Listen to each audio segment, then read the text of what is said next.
Hi, James. Thank you very much for being with us today. Can you comment a little bit about the coup that is going on in Brazil and this conservative wave that seems to be happening in Latin America right now?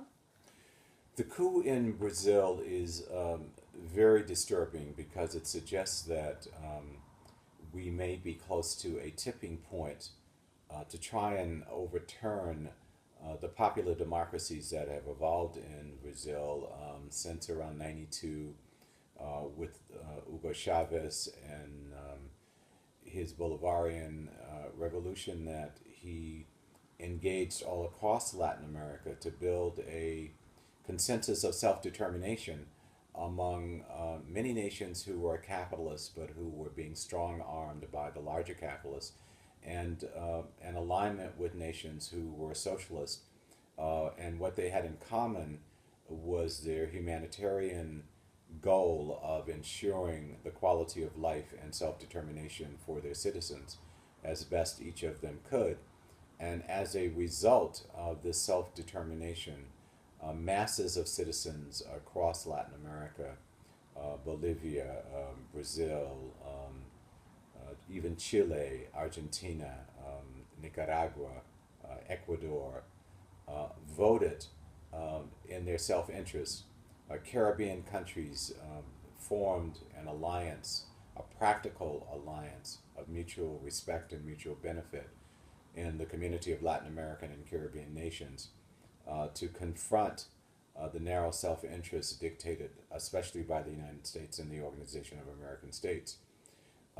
With the UN Millennial Goals and the application of those goals across Latin America by these progressive parties and leaders and social movements, poverty was reduced considerably.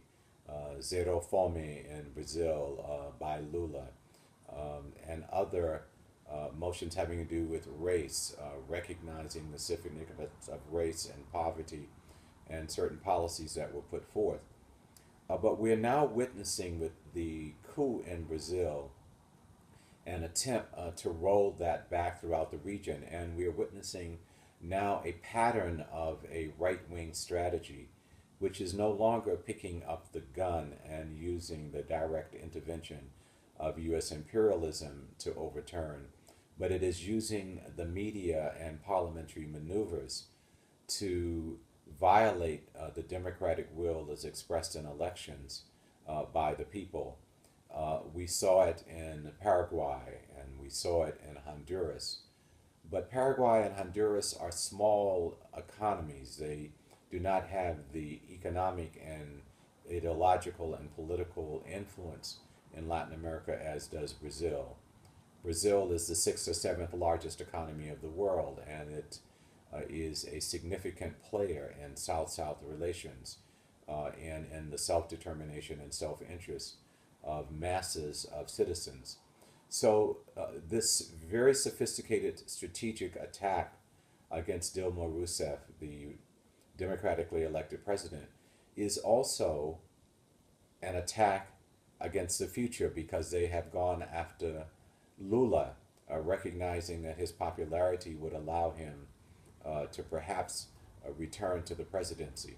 So it is important that freedom-loving people all across this hemisphere goes beyond their ideological perspectives, must protect democracy, that is the free will expressed by the people. And so here in the United States, we have been walking the halls of Congress. Congressman Grayson from Florida, who is on the Foreign Affairs Committee, has stood up and said, the United States must take a stand. Its government must stand against this coup. And that is the democratic thing to do, to respect the will of the majority of citizens in Brazil. Fora Temer.